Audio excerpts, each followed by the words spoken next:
সন্তানের মাথায় ডান হাত রেখে একটি দোয়া 11 বার পাঠ করুন, আল্লাহ তাআলা আপনার সন্তানের মেধাকে বাড়িয়ে দিবেন। প্রিয় ভাই ও বোনেরা, আমরা সকলেই চাই যে আমাদের সন্তানের মেধা বেড়ে যাক, আমাদের সন্তান প্রত্যেকটা জায়গায় টপার হোক, আমাদের সন্তান সমস্ত জায়গায় ভালো হোক। আমরা সকলেই চাই যে আমাদের সন্তান সব জায়গায় আমাদের নামকে উজ্জ্বল করুক, আমাদের মুখকে উজ্জ্বল করুক। আপনি যদি আপনার সন্তানের মেধাকে বাড়াতে চান, আপনি যদি চান যে আপনার সন্তান সব জায়গায় ভালো হোক, তাহলে শুধুমাত্র তার মাথার উপরে হাত রেখে একটি দোয়া 11 বার বলবেন।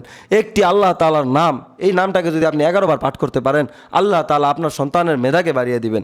কেননা আল্লাহ তাআলা পবিত্র কুরআনের মধ্যে বলেন, ওয়ালিল্লাহিল আসমাউল হুসনা ফাদউহু বিহা।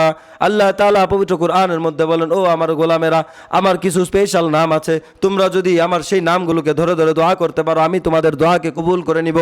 এই জন্য প্রিয় ভাই আমার, আপনি যদি আপনার সন্তানের মেধাকে বাড়াতে চান, তাহলে শুধুমাত্র এই একটি আমল করুন।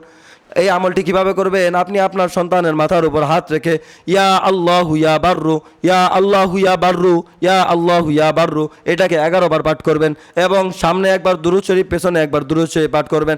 অর্থাৎ শুরুতে একবার দুরূদ শরীফ পড়বেন, তারপর 11 বার বলবেন ইয়া আল্লাহু ইয়া বাররু, ইয়া আল্লাহু ইয়া বাররু, এবং তারপরে আরেকবার দুরূদ শরীফ পাঠ করবেন। এরপর আপনি তার মাথার উপর একটু ফু দিবেন, দেখবেন আল্লাহ তাআলা তার স্মরণ শক্তিকে বাড়িয়ে দিবেন, আল্লাহ তাআলা তার মেধাকে বৃদ্ধি করে দিবেন।